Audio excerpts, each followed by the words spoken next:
azula ehlane nasezindaweni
Inkosi yasemhlweni bamaNazaretha inyazi lezo.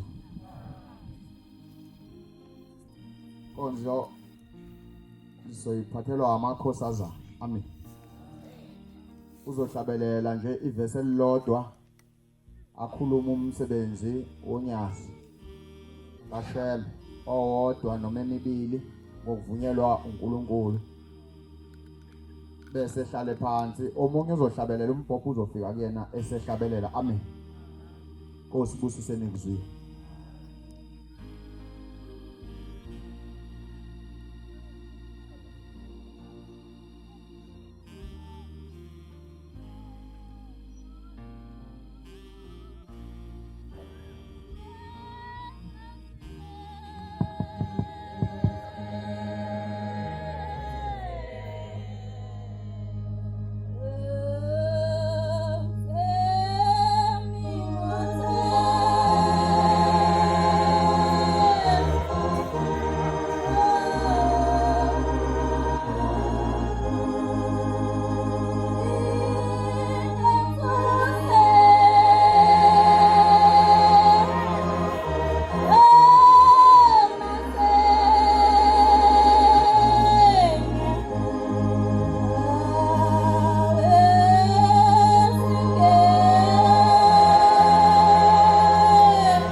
Khona lapha ekhaya ekuseni. Phakama nokusibongela singamakhosazana ethuba esiphiwe uNkulunkulu ngoba umuntu wasezulwini sisikhombile wathi inkonzo ingeyethu. Ngiyacela ngemlomo yethu samakhosazana sikhuluma okuzosakha kusakhe thina. Inkosazana ikhuluma ngentumayelo ithi kwakukhona umama. Ithi lo mama ehlala phakathi kwey'gwili, imizi emithathu nje yey'gwili bese kuzoba yena phakathi. Uthi le mizi le labakhosikazi bonke benayo yonke into, beney'moto benakho konke. Ithi lo mama eyihlalela kuthurumu wakhe enenkomo yakhe eyodwa naye isibonakala ukuthi ingadlula emhlabeni noma yini. Uthi kodwa mehlele emzini wakhe bonke lo mama baxakeke uma bembona ephuma eyophuzisa inkomo yakhe ukuthi hayibo lo mama wajabula kangaka. Yini emenza ukuthi yena ajabule kangaka thina siney'nkinga ey'ngaka emzini wethu. Usho abantu abaphila kahle abanemizi emihle beyibuza. Bathi njalo bambona lo mama uyavuka uyeyiyela ensimini ayilimele ayiculele konke nje emoyeni wakhe kuhamba kahle. Bese bayahlangana labo mama bobathathu bethi ngeke asambe simbuza lo mama ukuthi yini kanina wenza ngani, yini lehleli imjabulisile moya wakhe ihleli udulisekile thina siney'nkinga ey'ngaka kodwa thina sicebile kundawo mama. Hayi bese bayahlangana labo mama beya kuyena lo nkosikazi. Mabefika kuyena akhombisa ukubamkela lo mama ajabula babingelele sanibona komakhelwane. Bavuma ngisho ukuvuma kwabo indivile. Bese athi ngingamtholela kodwa into zokuhlala. Bese aphendula yedwa athi mina kwakho yini nje lozohlala sezona ibench azo mina nginesitulo sami ekhaya esihle abesibiza ngayo. Hayi lo mama aqhubeka athi amanzi. Bese aphendula omunye mama athi hayibo amanzi sina drink lapha ekhaya endlini juice nakho konke ngicela imali. Bese babuza into abaze ngayo lo mama bembuza ukuthi thina into esilethe la kuwena kuzobuza ukuthi yini wena le kwenza ukuthi unamela ngaka kodwa thina sicebile nawe ungekho mnandi enhlizweni zethu singagculisekile nasemzini yethu asihlalisekile kahle. Bese lo mama aphendule athi hayi ukuthi ngigculisekile kepha yonke into enginayo iyona engenza ukuthi moya wami uhleli ujabule. Mina nginendlu engifihla kuyona ikhanda. Khona abanye abantu ngaphandle abangenayo leyo ndlu. Ngisho noma ngabe kuthiwa yodaka kodwa ngibonga lokho ingakho umoya wami uhlala ubonga. Uthi kwayona leyo nkomo leyo ngiyisa lapha emfuleni khona abangenazo ngisho ney'nkukhu, kodwa mina nginayo leyo nkomo, ngisho nokudla mina nakhe ngiyayilimela lapha. Iyona into-ke mina ehleli ingenza ukuthi ngijabulile ngoba uNkulunkulu wangithanda, wangipha indlu engingahlala kuyona. Ayikho into engingakhalaza ngayo ngoba ungiphiculisekile. Engisukuma nokusho mina ukuthi siyintsha singamakhosazane sifunda ukugculiseka. Kuyaye kuthiwe uShembe uney'khathi zakhe zokumphendula umuntu. Ngiyaye ngihlale nami ngiyibuze ngithi Shembe, sifika nini lesikhathi okuthiwa uphendulana ngaso? Kodwa uShembe uyaphendulana futhi ukhona unguNkulunkulu kuthina sisonke. Siyabonga unyazi lufikile endaweni yakithi bese lashiya nesibusiso lapha ekubuseni sokuba kufike ivizithi enkulu kangaka. Siyabonga unyazi osibusa amazwi.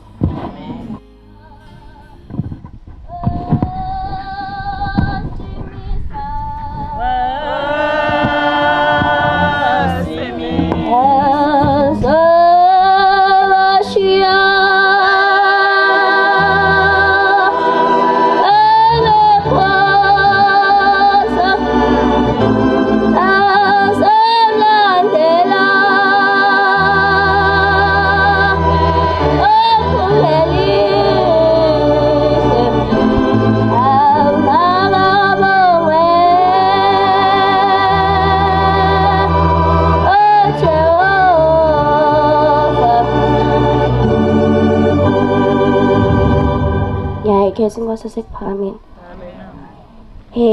Ngibingelele nonke.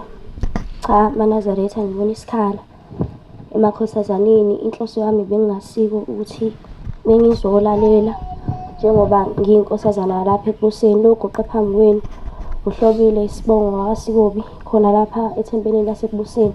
Bengithi ngilinda amakhosazana azosiyala azosinika ivesi, kodwa-ke ngibona isikhala okungase kungabi kuhle ezulwini. Angiphakami nokuningi, kepha ngiphakama ukubabaza umsebenzi kaShembe. Ithi enye inkosana iShumayela ithi kwakhona enye inkosana isuka la isebenzela khona ey'ntabeni zasedolobheni zaseThekwini, isibuyele emakhaya. Ithi kwakwamaholidi, ithi le nkosana uma isondela ngakubo isibona abantu bayaphithizela egcekeni, kuyehla kuyenyuka, isixakeka ukuthi kwenze njani. Isithi meyiqamba isondela ngakubo ihlangane nomunye ubaba, sengikhohlwe isibongo sale nkosana, ebesethi lo baba Dudu mfana wami, Dudu mfaka sibanibani, aluhlanga lungehlanga.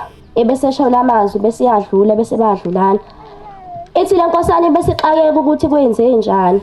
Uthi mesengena egcekeni uthi uyangena kuRawondi bahleliwe abantu, nangu umama oyizalayo emsamo sethule.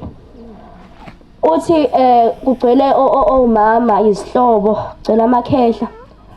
Uthi mesebuza ukuthi kwenze njani base bamchazela udaba ukuthi uma wakhe usedlulile emhlabeni.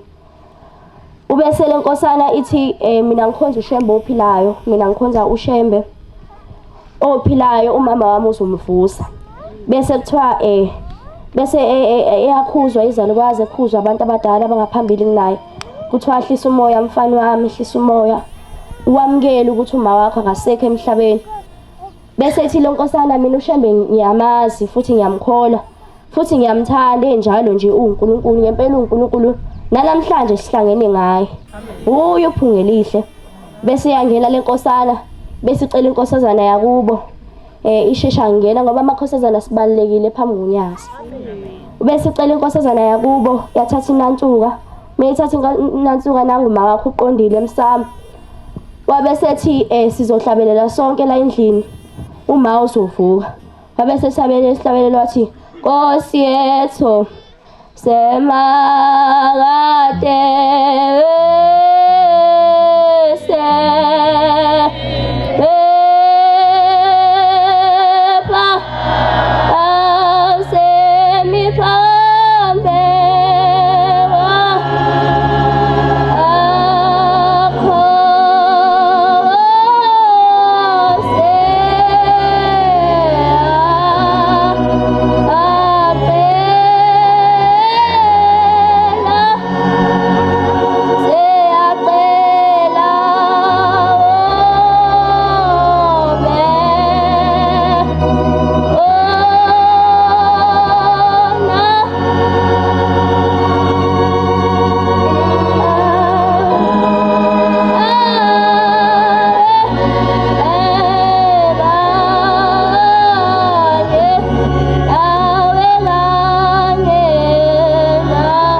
bemphephezela uNatsuka babe sebemboza, omunye wabamba ngapha, le nkosana abamba ngapha, inkosazane yakubo yabamba ngapha, ukuthi base bayamphephezela, base bamphephezela bathandaza. Uthi bebeqeda ukuthandaza babe seyakhohlela uma wakhe emsamo.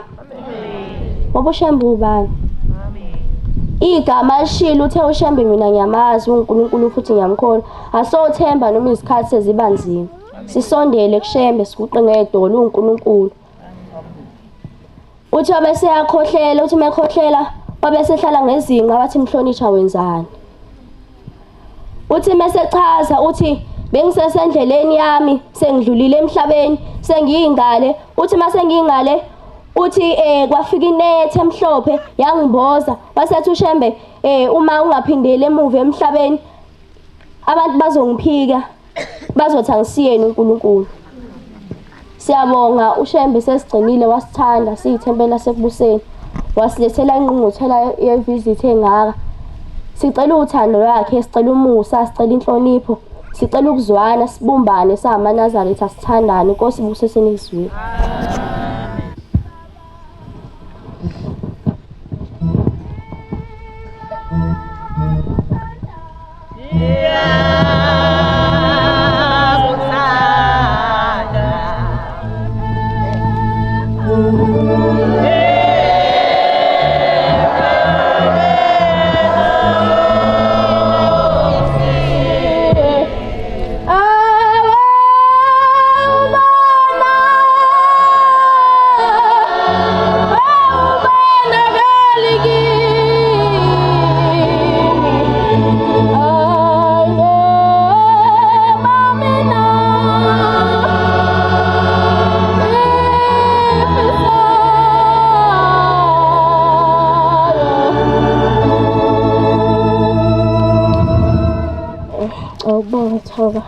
Ukuphakama phambi kwendlela ukubonga uShembe ngoba asiyilutho ngaphandle kwaShembe, ngoba ngifisa ukuzoba nothando lokuzobonga phambi kwaShembe ukuthi ngila engikhona ngenxa yakhe. Manje bekhona ubaba lapha foundation. Kuthe sekuyisonto lokugcina ezoba khona ngoLesithathu. Ngijwayele ukuphathwa amazinyo-ke ngivuke ngidumbile. ngoLesithathu ngavuka ngidumbile. Mangivuka ngidumbile ngatshela ukuthi hayi into esazophela cause ukudumba kwami into ejwayele ukuphela. Ngithe ngibheka ukuthi hayi usuku lakusasa mhlawumbe ngizobe ngingcono engangabi ngcono. Hayi zashaya insuku kwagcina sekushaya isonto. Ubaba la kwaze kwakhishwa khona imigidi. Ngahamba ngathi hayi ngizozincenga ngekhona noma ngizizwe ukuthi angikho right cause ngiyabona ukuthi ubaba uzoza ahambe ngingasambonanga kahle cause angizange ngikwazi nokuhlala kahle emhlanganweni ngesimo bengikusona ngidumbile ebusweni ngingazi ukuthi ngidunjiswe yini cause bengijwayele ukudumba kodwa kuphela. Uthe sesizoqala ukubhala hambe ngesikoleni fike othisha bayangibona ukuthi hayi lento engivelayo ayingiphilisi kahle angikwazi ukwenza lutho ngayo. Hayi zidlula insuku ngihambe ngeclinic manje ngeclinic bangidlulisele esibhedlela eHarding bathi hayi sengaphezulu kwamandla ayo lento engivelile ebusweni. Bangidlulisele eHarding esibhedlela. Mangifika esibhedlela ngafike nga-admithwa. Ngahlala befuna ukubheka ukuthi kahle yini le ngivelile la ebusweni cause nami angisazi manje ngoba hayi ukudumba kwami akuphelelanga nje ngoba kujwayele ukuphela uve kwaqhubeka. Mangifika esibhedlela ngahlala kwathi la ngomhla ka-20 udokotela ethi uma lento ingaqhumi uzongidlulisela phambili ngihambe ngiyohlinzwa ukuze kubonakala ukuthi yini ngani le ngaphakathi kumina ebusweni. Hayi uthe udokotela ezongibhalela incwadi ukuthi nje ngiya-admithwa walokho nje udokotela kwahla kabe ngicabanga ukuthi hayibo ngizoyohlinzwa mina sengizoba nesibazi ngimncane kangaka ebusweni sengizophila nje indaba yokuya esibhedlela cause bathi moke wahlinzwa wazi ukuthi umuntu wesibhedlela kusukela ngaleso sikhathi. Ngihambe kwahla ngathi ngilele labhadlaka ithumba. Kwavela ukuthi ithumba cause laveza ikhanda la esihlathini labhadlaka. Engikubonga ukuthi azange libhadlakele ngaphakathi, labhadlakela ngaphandle. Bangivuka ekuseni udokotela athi abuze amanesi ukuthi angikhamile yini ithumba ukuze kuphume lento engaphakathi ekuthiwa umnyunyu. Hhayi bathi odokotela hhayi basabile. Athi hhayi kube ngcono ngoba ukudumba kwami kuhlangene nemithambo yasengqondweni. Uzongidlulisela phambili e-Albert babe sebabona ukuthi bangenza kanjani, kodwa kufanele kukhishwe lolu bovu olusele ukuze lingamoshi ubuso bami ngivela amathumbu. Hhayi ngahamba ngomhla ka-23 ngaya khona e-Albert. Uma ngifika nakhona e-Albert ngafika nga-admithwa. Uma ngi-admithwa odokotela bangitshela ukuthi hhayi bayangi-admitha nabo ukuze bakwazi ukuthi uma sekwehlile ukudumba bahambe bangise-theatre ngiyo-drain ubovu lolu olusele. Ngiyacabanga ukuthi ukuhlinzwa kwami because into abayichazile ngafika kukhona abantu lapha mebechaza indaba yokuhlinzwa bathi wazi ukuthi ukuhlinzwa kwakho uqala kwakho namhlanje uyohlela umuntu obuyayo esibhedlela. Isibhedlela bengiqala ukusihamba empilweni yami bengakaze bengasithandi ngoba asisange singibuyisele umzali wami. Kodwa-ke ngathi ngoshembe ngizophuma la and ngi-right ngiphila. Kwathi la komhla ka-24 kanje wathiwa ngesisu lala singadlanga ngoba kuzosa ngakusasa se-theatre. Hhayi salala singadlanga-ke. Ngiloko ngithandaza ngenhliziyo angikwazi ukuthandaza kodwa ngalelo langa ngafunda ukuthandaza ukucela kushembe ukuthi akangilekelele angenze nami ngiphume la ngikhona ngiphila, angivikele ngakho konke okwenzakalayo lapha cause indlela abachaza ngayo bangisabisile. Kwasa makusa silinde ukuthi hhayi se-theatre kuvele kuye umuntu oyedwa ahambe nje ama-hour kugcina sekushona ilanga sabizwa ntambama odokotela. Mebesibiza odokotela bathi hhayi ngeke basasise e-theatre thina soyi-dress ngoba isikhathi asikho maningi ama-patient abo suke sihlale nje silinde. Ngithe ngiyezwa ngifonela udade wami umzala wami athi yazi kade 25 lapha ngasukuma ngaphakama. Uma ngiphakama ngikucelela ayikho inkosazane engazange iphakame ikucelela ukuthi ngiphume lapha engikhona, ngiphuma ngingenzakanga lutho elubi olungase luphazamise impilo yami. Ngisho ngifuna ukuveza lapho ukuthi ushembe uvikele inyama yami ukuthi ingahlinzwa ngoba angizange ngazigcina sengibizwa odokotela bengibiza bethi ngiyagoduka manje ngiyaphinda ekhaya. Ngeke basangihlinza bazonginikeza amaphilisi ukuthi lento le ngaphakathi izifele yona ngisemncane for uba bangangihlinza ngoba ukuhlinzwa yona into e-right. Ngibonga ushembe nje ukuthi angizange ngihlinzwe ngabuye ekhaya ngi-right sengi-right sengipholile.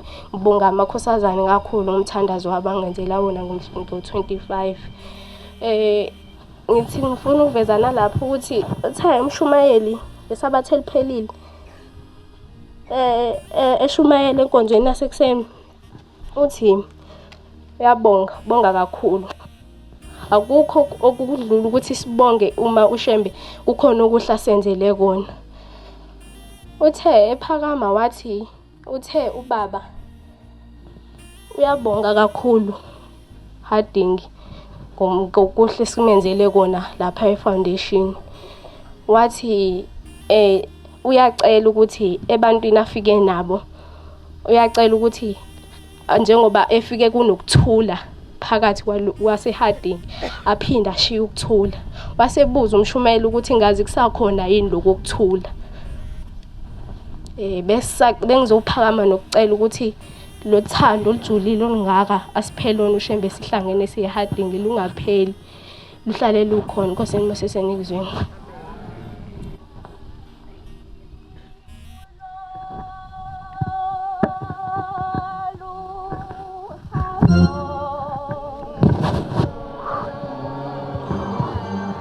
Alo sisi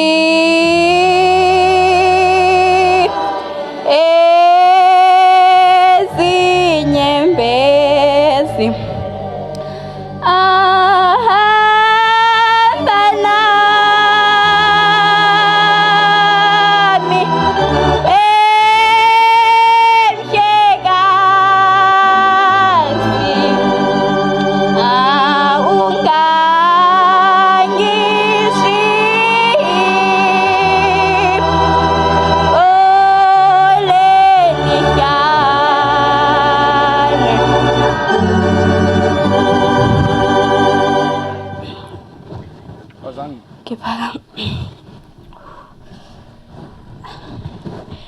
Ngiphakama nokubonga uShambunyazi Zulu ukuthi ungigcinile mina nomndeni wami. Ngakwazi ukuvuka ngize esontweni. Bengicela uShambunyazi Zulu ngokuphakama kwami ngabe ukuthi ukhipha abantu basekhaya ezulwini kodwa kube ukuthi ubakhipha esigodini sosizi. Oguqile uSimenyiwa kaShezi osonta eFoundation Temple phansi kwaMshumayeli Dlamini.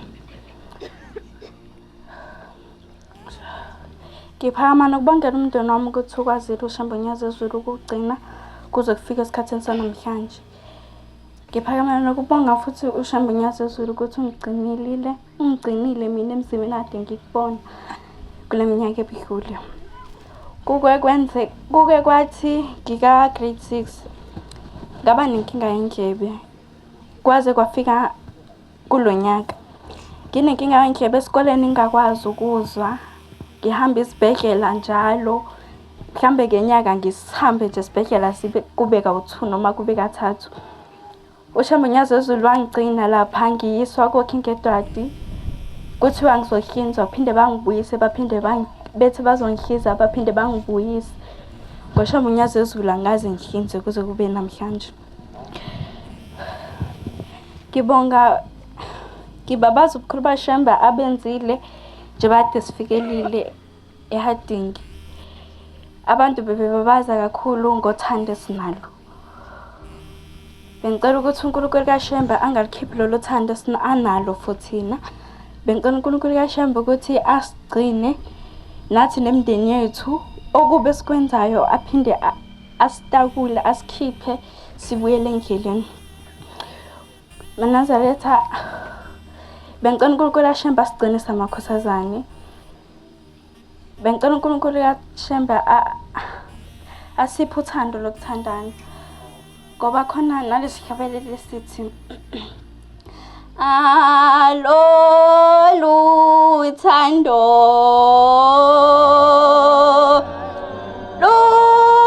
lujulile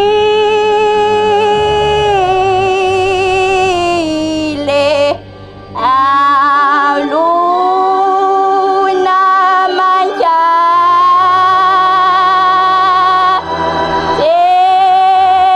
njengokufa lumnandi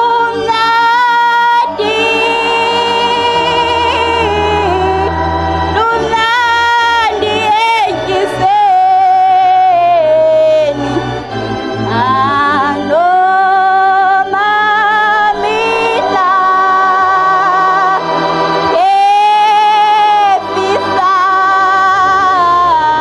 efisayo.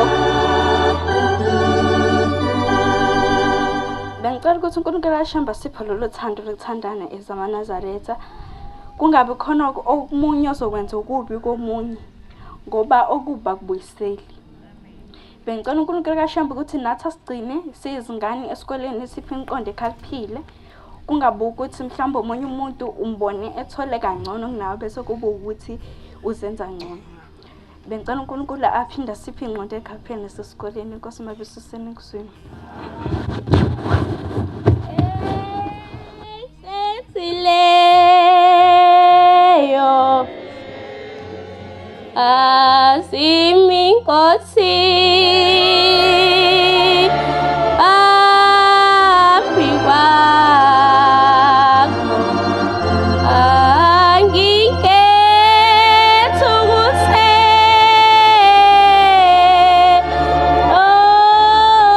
masinye ayesingena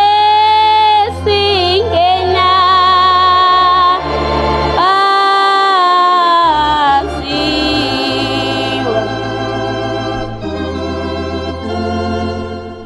Alungikhethe Zulu. Lokhu qele lapha uThalente Mdunjani ethempelini laseFoundation phatha uMshumayeli Dlamini nomkhokheli uMpofane. Ngisukumela nokubingelela abangcwele bonke abakhona ethempelini.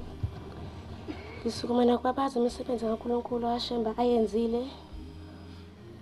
Khona enye insizwa lensizwa yayingasonti engasilo eNazaretha kodwa yayimazi uShambe kodwa abazali bayo kwakuyibo abangamaNazaretha.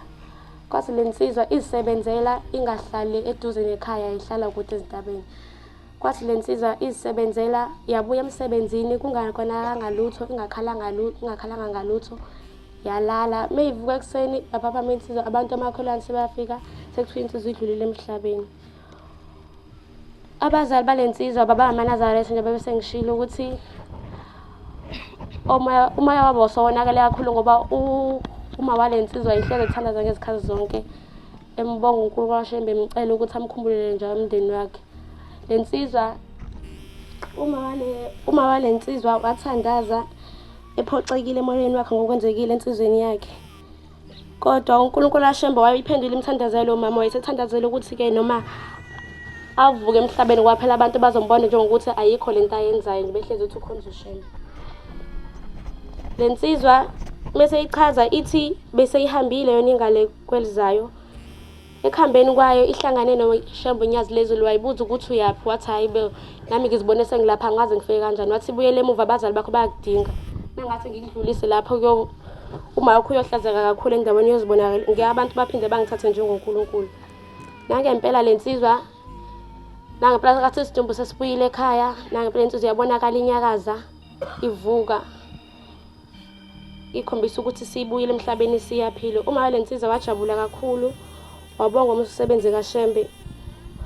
Noma le nsizwa ngenkathi ayisedlule emhlabeni, uma wakhe wangayeki ukubonga ngokuhle uNkulunkulu amenzele kona, yize wayicela kodwa ukuthi icela amkhumbulele le nsizwa nje besidlule emhlabeni. Khona esinye isihlabelelo, omunye umbhalo esihlabelelweni othi kuhle ukumbonga uJehova noma usisizini. Asiyakunikwa okuhle kodwa, kepha siyovivinywa ngokubi ukuze sibone ukholo lwethu. Nkosi usenikuzwini.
Inkosi yasekuphakameni, ngiphakama zothanda ukubingelela ihamente yonke yabanceli ephansi kwalo muzi lo wala ekhaya ekubuseni. Lokhu uqile lapha inkosazane yakaDlamini esabatha eFoundation ngo-Asiphi igama lami.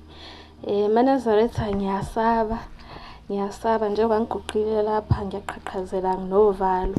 Ngiyacela uNkulunkulu ahlale olimini lami, konke engizokusho kube ukuthi akekho umuntu ozogxobeka, futhi ngingayala abantu abadala. uNkulunkulu nje ahlale olimini lami. MaNazaretha, njengoba ngiguqile lapha, nginovalo, ngiyasaba, kuyasabeka. Ngiyacela noNkulunkulu abe kanye nami. MaNazaretha, kade ngise eMlazi ethempeleni Thelimusa. MaNazaretha, sasinikeziwe inkonzo khona. iyasukuma enye inkosazane enguzakwethu.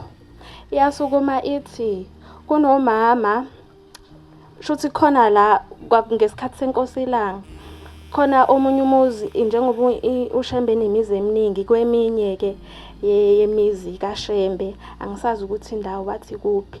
Kodwa lapho uShembe ahleze yakhona kuba nemihlangano khona eManazaretha. Shuthi kuleyo ndawo khona umama wayengamthanda uShembe eManazaretha njengamfuni nokumbona. Njengoba bekhona nabanye abangamthandi namanje kepha uNkulunkulu yena uyabathanda noba bona bengamthandi. Shuthi kwathi kuyisikhathi somhlangano othize ulapho kulowo muzi lowo kaShembe ngesikhathi senkosi ilanga.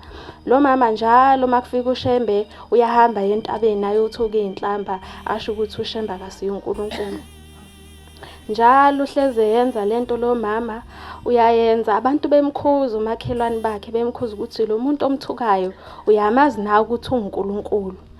Lo mama lo kodwa-ke eyishaya indiva yonke leyo nto leyo okusho ukuthi-ke lowo mama wayengakombulelwa yena ukuthi abone ukuthi uShembe uNkulunkulu njengoba thina simbona ukuthi uNkulunkulu. Manazaretha njalo lo mama uhleze yenza lento leyo uyayenza njalo. Shuthi kwathi ngokunye eyenza leyo nto kwakuyisikhathi-ke sawo umhlangano loyo kulowo muzi lowo kaShembe. Lo mama wahamba entabeni uthuka izinhlamba ubiza uShembe ukuthi akasiyo uNkulunkulu. Abantu abamlandelayo balandela umuntu. Kepha thina siyazi ukuthi silandela uNkulunkulu. Manazaretha wathuka lo mama wathi esathuka kanjalo esathukanisa ethuka izinhlamba ebiza uShembe ngawo wonke amagama. Kwakhona ngoba abantu basebemazi ukuthi vele makuwumhlangano la endaweni lo mama uyahamba yothuka. Kwathi ngaleso sikhathi lo mama esabhizi ethuka laphayana waqhamuka kwakhona abaqhamuka begijima bebaningi Manazaretha bafike bamtshela ukuthi kuyasha kwakho mama. Bathi mama kuyasha kwakho mama. Kuthiwa lo mama wagijima Manazaretha egijima ejaha phela lo mama uma sekhumbula ukuthi unomntwana amshiyele emvalele endlini laphaya. Useyakhumbula ukuthi unomntwana omncane amshiye emvalele endlini. Manazaretha kuthiwa umakhelwane babephuthuma namanzi bezama ukucisha kodwa umlilo wawusho ubuhanguhangu. Kodwa Manazaretha lo mama lo wathi mefika ebona ukuthi shuthi le ngane yayilele kuround abantu babhizi bayacisha kodwa uyakhumbula ukuthi wathi hawu Shembe usungaze ungilahle na ungilahle nomntanami. Manazaretha lo mama lo obekade eqeda ukuthuka uShembe ukuthi akasiyo uNkulunkulu kodwa uthi useyafika kwakhe kuyasha kodwa uyakhumbula ukuthi igama kumele alibize la Shembe. Manazaretha walibiza igama laShembe kuthiwa emva kalokho wawo bacisha omakhelwane bacisha bese shuthi waphaphama wathi meyongena kuround ingane uthi uyayifica ingane isagoqekile kahle ayinamyucu ayishile ayinalutho Manazaretha kuthiwa lo mama wathi hawu kanti uShembe uNkulunkulu kwangempela. Hayi cha nami sengiyabona ukuthi uShembe uNkulunkulu kwangempela. Manazaretha kuthiwa lo mama wacela ukuthi ucela ukuhamba ayobonga kuShembe ngoba phela umhlangano ungakwakho umama lo. Manazaretha kwakhona abamphelezelayo wafike laphaya wabonga wathi uShembe hawu usufikile. Kodwa Manazaretha wacela ukuxolisa nasesihlalweni wabonga ukuthi uShembe umvikelile enganeni yakhe. Mangizwa Manazaretha kuthiwa leyo ngane leyo ingomunye wabagcotshwa khona la ekhaya ukuthi zange bathanda ukusho ukuthi imuphi umgcotshwa ngoba silokhu sithi naye yabo silokhu sisho ukuthi nangi umuntu wasinda emlilweni.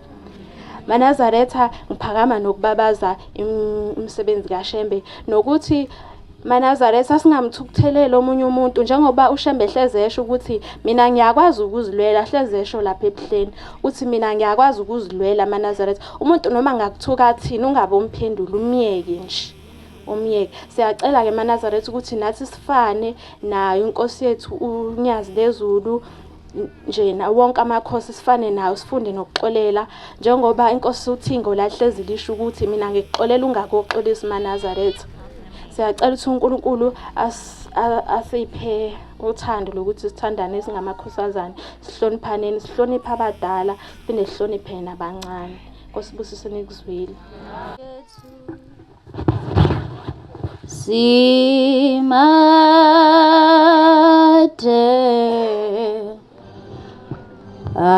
awena uli themba lethu Nkosi yethu simade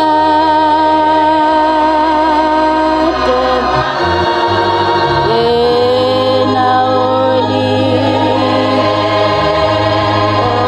olithemba lethu nolithemba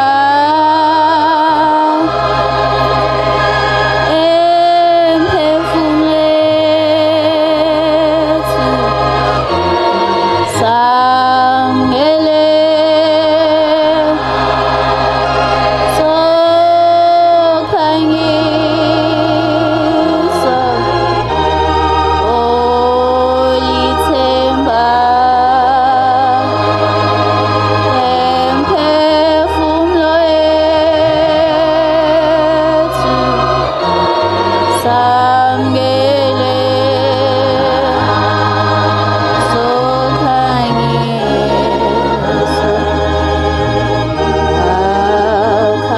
akhanyisela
ngayikhetha inkosi yasebuhleni ngisukuma nokubingelela wonke umuntu osethempelini ngegama lenkosi yethu uNyazi wezulu.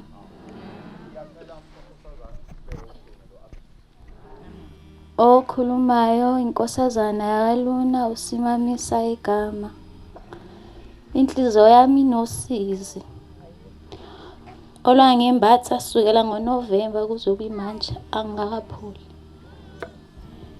Ngize la ngizocela ukwelashwa ngoba lolusizi lihambe liliswayo nokukhola kwami nethemba lami enginalo ngoShembe. Ngaye ngikhohlwe ukubonga izinto ezinhle angenzela zona. Nginamathele osizini, nginamathele emthandazweni engiwukhulekalo noma okhuleka odadewethu nabafowethu angasiphenduli kuwo. Amakhosazana asukumile awala ekhaya asengilaphile. Ngiyacela mangiphuma la ngiphume nginenjabulo. Kuningi uShembe asengenzele kona kodwa ngenxa yosizo ngembethe ngaye ngikhohlwe. Khumbula nje last year benginenkinga kaSARS ethi ngiyamkweleta. Ahambe imali yango 3000 noma ingakanani. Ngikhuleke kushema ukuthi ngeke yena ngenzele umusa kuba uSARS okweleta mina. Ngoba uhlele zenze izimanga uthola ukuthi uSARS ukweleta abantu bese kuphenduka kuba uSARS okweleta okweleta abantu bagcine kube yibo sebethola imali. So nama ngithandaza lowo mthandazo lo ngithi hayi uShembe akashintshe kube uSARS okweleta mina. Hayi kubi mina okweleta uSARS. Hamba ngabona ukuthi ayikho lento angiyikhokhele imali ngoba lo mthandazo lo uShembe akawuzwa. Hhayi, ngayikhokha le mali. Ngakhokha uhafu wayo. Hhayi, bese ngifone ngelinye ilanga. Ngicela omunye ubhuti wakhona ngasazi ukuthi akangisize. Ngenze njani? Hhayi, wase shuthi engenzisa ama-process lawa akhona. Sawenza ngathi ngiyabona sekuthiwa angisakweleti. Ngelinye ilanga ngithi ngiyayingenela ngiyayi-check-ela. Kwathiwa angisakweleti. Isikweleti sami sebesisulile. Ngabona beyibuyisa leya mali le engangiyikhokhile uhafu wayo. So ngisukuma nokubonga uNkulunkulu kaShembe, ngiphinde ngisukume nokucela ukuthi ngicela nisikhulekise. Ngiyazi angikho ngedwa, sibaningi kuhambe silahlekelwe ithemba. Ngicela nisikhulekise ukuthi masize la siphume nokuphila, siphume nethemba. uShembe uNkulunkulu, ziningi izinto ezinhle angenzela zona, kodwa ngoba ngumuntu ngisemhlabeni ngiyakhohlwa. Ngibabaza nje ubuhle ebesinabo efoundation. Inhliziyo yami biyeneme, bengazi ukuthi anginazo iy'nkinga. Samsingela uShembe wethu unyazi lwezulu emagqumeni angakithi. Umkhuleko kwami ubumuye ngithi Shembe, khumbula okhokho bami, khumbula iy'dwala zami ezingembethe. Ngingagideli ukubuka, ngigidele ukukhonzela imiphefumulo yabo, ngigidele ukukhonzela umphefumulo wami. Ngiyacela uShembe ukuthi konke esikwenzayo asingakwenzi ngoba naku sifuna ukubukwa, asikwenzi ngoba naku sifuna ukuphila. Sikhonzela imiphefumulo yethu, sikhonzela abazali bethu, sikhonzela okhokho bethu. Nkosi ibuseni ekuzwini. Siyabonga abantwana basezulwini amazwi anoleswaphaya amakhosazana Nkosi babusisi. Sizobuyisela le nkonzo umnikazi ngokuthi sihlabelele ingoma ka-233. Socela uwandile Ngubane wasembumbulu yena ozosihola ngale ngoma. Nkosi yakumbusisa. Amen. Nkosi abusuguga abangcwele.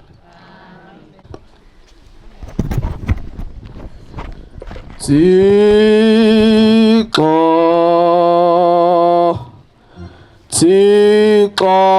wami dwala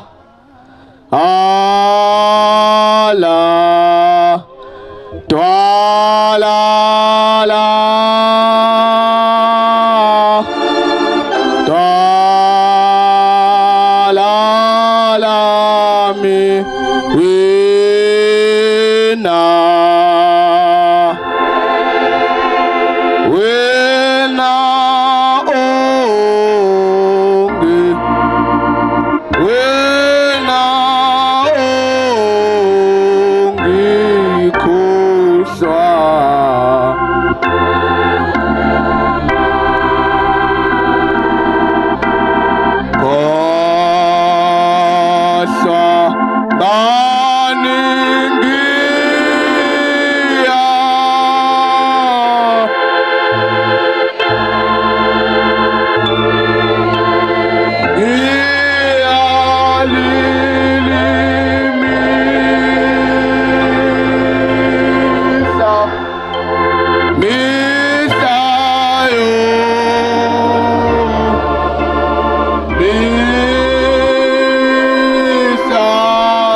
khona